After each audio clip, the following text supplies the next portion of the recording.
मारवाड़ी एक ऐसी कम्युनिटी जो इस देश के 40 से 45% बिजनेसेस चलाती है। ओरिजिनली ये आते हैं राजस्थान के एक बड़े एरिया मारवाड़ से, इसीलिए इन्हें मारवाड़ी कहते हैं। शुरू से ही इन लोगों की पैसे और बिजनेस पर पकड़ बहुत मजबूत है। पर हैरानी की बात यह है कि ये कोई बहुत ज्यादा अच्छे एजुकेशनल बैकग्राउंड से नहीं आते। ये सोशली भी थोड़े कंजर्वेटिव होते हैं और तो और इंडस्ट्री में भी ये बहुत लेट आए थे। इंडस्ट्री में देखा जाए तो सबसे पहले बंगाली लोग आए थे। वो एजुकेशन वाइज भी मारवाड़ियों से बहुत आगे थे और सोशली भी मॉडर्न थे। बट आज अगर इंडस्ट्रियल सेक्टर में देखा जाए तो बंगाली दूर दूर तक नजर नहीं आते, वहीं मारवाड़ी बहुत बड़ा रोल प्ले करते हैं इस सेक्टर में।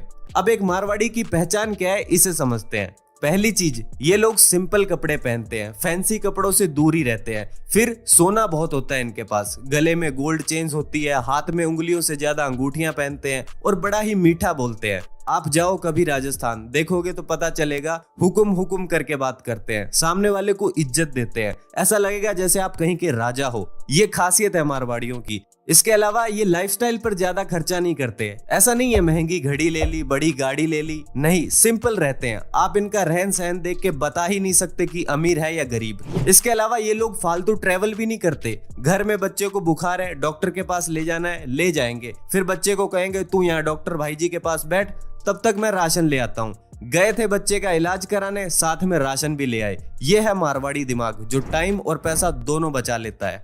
अब आते हैं बिजनेस पर। इनका बिजनेस करने का तरीका बहुत पुराना और असरदार है। Mainly Marwari joint family businesses चलाते हैं, जहां अगर मानो पिताजी की मिठाई की दुकान है तो उसमें बड़ा बेटा काउंटर पे मिठाई पैक करेगा, उससे छोटे वाला मिठाई बनाएगा, सबसे छोटे वाला टेबल साफ करेगा और खुद पिताजी गल्ले पर बैठेंगे। यानी सारे फैमिली के लोग मिलकर बिजनेस चलाते हैं। इससे होता क्या है, एक तो लेबर कॉस्ट जीरो हो जाती है, दूसरा ज्यादा टाइम तक काम हो सकता है क्योंकि सब घर के आदमी है, और तीसरा क्वालिटी मेंटेन रहती है क्योंकि सभी के सभी एज ए ओनर काम कर रहे हैं। तो ज्यादातर मारवाड़ियों का यही तरीका होता है बिजनेस शुरू करने का।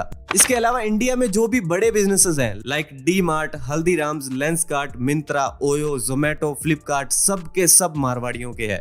तो कुछ तो सीक्रेट्स होंगे इन लोगों के पास, जो ये लोग पिछले कई सालों से पैसे बनाने में टॉप की कम्युनिटीज में आते हैं, और आज की इस वीडियो में हम उन्हीं सीक्रेट्स को जानेंगे। तो चलो फिर।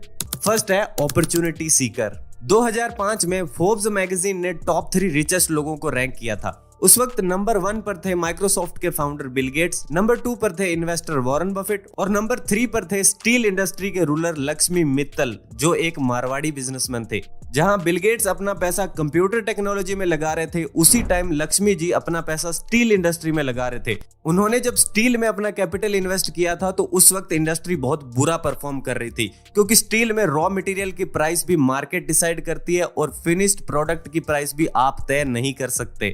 ऐसे में इस बिजनेस में घुसना ही बड़ा रिस्क का काम था, प्रॉफिट निकालना तो दूर की बात। पर मित्तल साहब ने तय कर लिया था।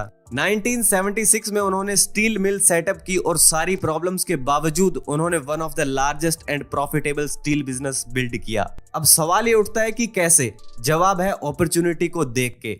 जहां 1980 में बाकी लोग डोमेस्टिक मार्केट में स्टील का बिजनेस कर रहे थे, लक्ष्मी मित्तल ने इंटरनेशनल मार्केट में बिजनेस करने का सोचा, और उस वक्त इंटरनेशनल मार्केट में कोई बड़ा प्लेयर था ही नहीं, इसीलिए ये बहुत जल्दी अपना स्टील का बिजनेस ग्रो कर पाए थे। तो मारवाड़ी लोगों में ये खासियत होती है कि वो अपॉर्चुनिटी को कभी हाथ से जाने नहीं देते, वो हर चीज में बिजनेस ढूंढ सकते हैं।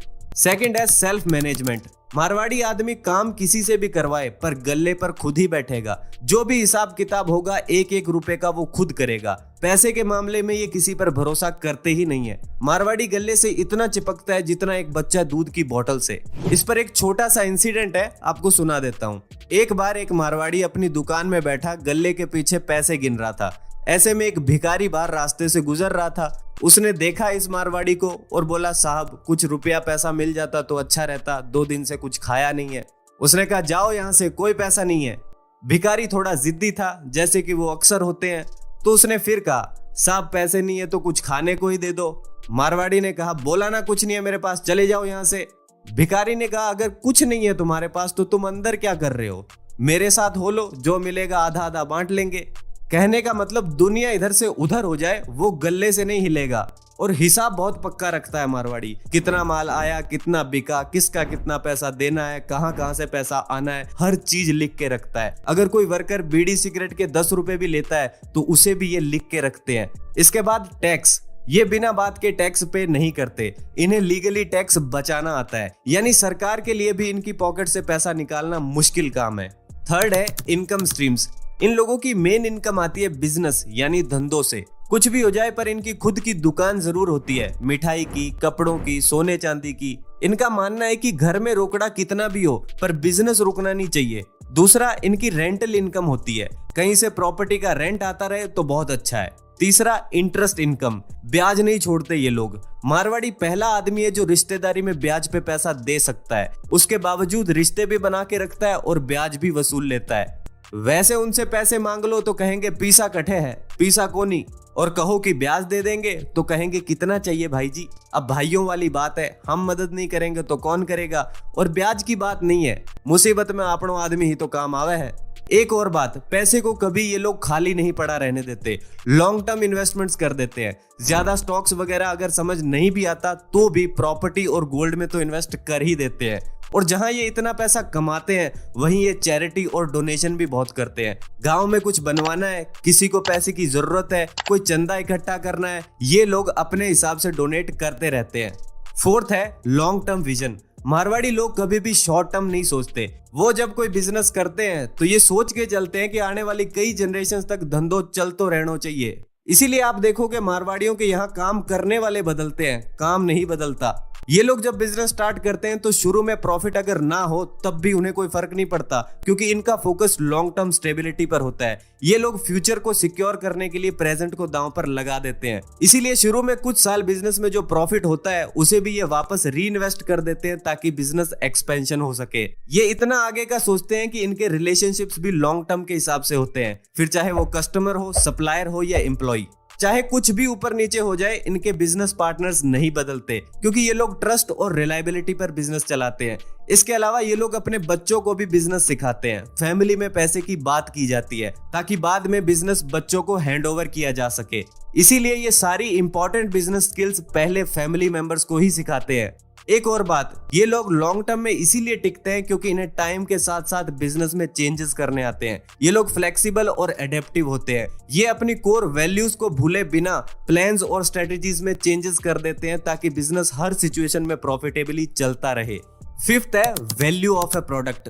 ये लोग प्रोडक्ट को वैल्यू के बेस पर ही खरीदते हैं। अगर कोई प्रोडक्ट की कीमत उसकी वैल्यू को जस्टिफाई नहीं करती तो ये उसे नहीं खरीदते, यानी इमोशनल बेस्ड बाइंग करते ही नहीं है। आजकल कुछ लोग महंगे स्नीकर्स खरीदते हैं, 5,000, 10,000, 50,000, इवन लाख लाख रुपए के लोग जूते खरीद रहे हैं और फिर उन्हें घर में एज ए कलेक्शन रखते हैं। मारवाड़ी ऐसा नहीं कर सकता। उसे तुम कहो कि ये 50,000 के जूते हैं, वो तुरंत कहेगा क्यों भाई, सोना लगा है इस पर, ये तो 500 रुपए में कहीं भी मिल जाएंगे। सामने वाला कहेगा पर सर ये लिमिटेड एडिशन है। मारवाड़ी कहेगा ऐसा कुछ नहीं होता, जूते ही तो है, 50,000 दे के क्या सिर में पहनेगा इसने। कहने का मतलब जब तक चीज की प्राइस उनको ठीक नहीं लगती, दुनिया का बेस्ट सेल्स पर्सन भी उनको चीज बेच नहीं सकता। और महंगे में बेचना तो दूर, मारवाड़ी अगर अपनी पे आ जाए तो तुम उसे नॉर्मल प्राइस पर भी नहीं बेच सकते, क्योंकि वो किसी भी चीज को खरीदते समय दुकानदार को निचोड़ देता है। वो हर चीज में नेगोशिएशन करता है, उसको हर चीज कम प्राइस में चाहिए। वो जब कुछ खरीदते हैं तो प्रोडक्ट के फीचर्स वगैरह पर ज्यादा ध्यान नहीं देते, उनका फोकस होता है प्राइस पर कि कहीं चीज महंगी तो नहीं है। दुकानदार लाख कहे कि भाई जी यही सही प्राइस है, इससे कम में नहीं होगा, फिर भी उससे कहेंगे कि देख ले, भाईचारे वाली बात है, हम तो तेरे पास ही आवे हैं, बाकी थारी मर्जी। वहीं जब खुद अपनी दुकान पे कुछ बेचते हैं तो 1 रुपया भी कम नहीं करेंगे। कस्टमर अगर कह दे कि आपकी चीज थोड़ी महंगी है तो उससे कहेंगे अरे नहीं नहीं, बच्चे की कसम, भगवान कसम, इसमें सिर्फ 10 रुपए ही बच रहे हैं मणे, और आप फिक्र मत करो, आपसे ज्यादा पैसे थोड़े लेंगे। सिक्स्थ है कॉस्ट कंट्रोल। मारवाड़ी आदमी बिना बात के 1 रुपया भी खर्च नहीं करता, ना अपने लिए ना बिजनेस के लिए। शुरू से ही ये लोग एफिशिएंटली काम करते हैं, यानी मिनिमम वेस्टेज में मैक्सिमम आउटपुट निकल सके। ये बजटिंग और फाइनेंशियल प्लानिंग को बहुत सीरियसली लेते हैं। ये बिजनेस में पैसे बचाने के नए नए तरीके ढूंढते रहते हैं। ये लोग स्टाफ बहुत लिमिटेड रखते हैं, बट जितने लोग इनके लिए काम करते हैं सब के सब मोटिवेशन के साथ काम करते हैं, क्योंकि ये एम्प्लॉय को भी फैमिली मेंबर की तरह ट्रीट करते हैं। ये बिजनेस में स्टॉक पर भी लगातार नजर रखते हैं कि कहीं कोई ऐसी चीज तो नहीं पड़ी जो बिक नहीं रही है, या कहीं किसी आइटम की शॉर्टेज तो नहीं है। ऐसा करके ये कैपिटल का भी सही यूज कर लेते हैं।